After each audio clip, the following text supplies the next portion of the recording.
Well, flying high in the skies is a pleasure that most pilots say they experience, and it's cause enough for them to repeat the action the next time they go to the airport.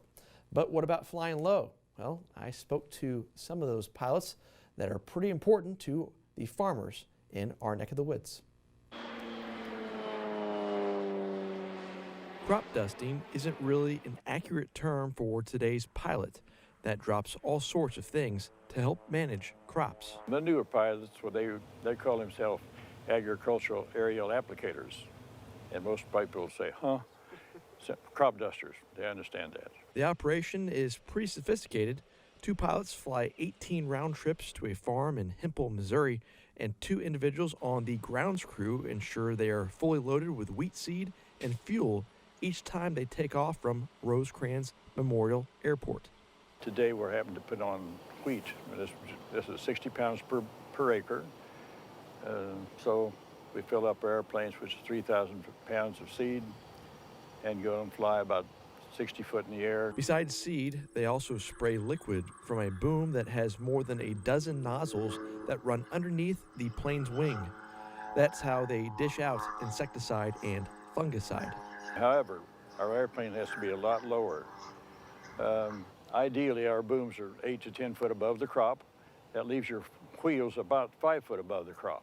Each time the pilot makes a run on a field, it is mapped on a GPS device near the cockpit. It tells them which parts of the field have yet to receive what is being dropped. Back in the day, farmers used to hold up flags to act as targets for the planes. When the pilot got halfway down the row, the flagger would run the swath width of 50 feet or so to allow the pilot to aim at the next run.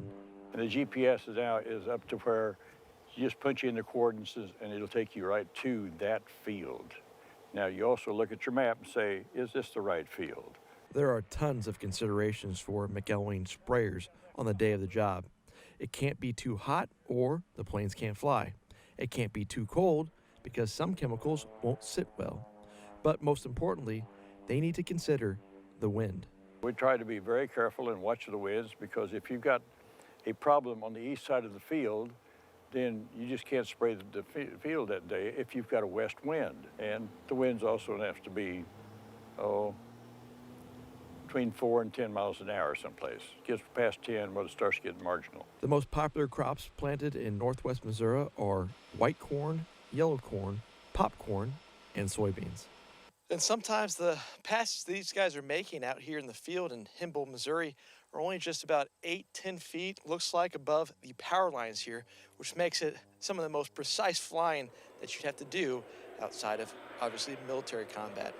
Reporting from the field, Ryan Hennessy, News Press Now.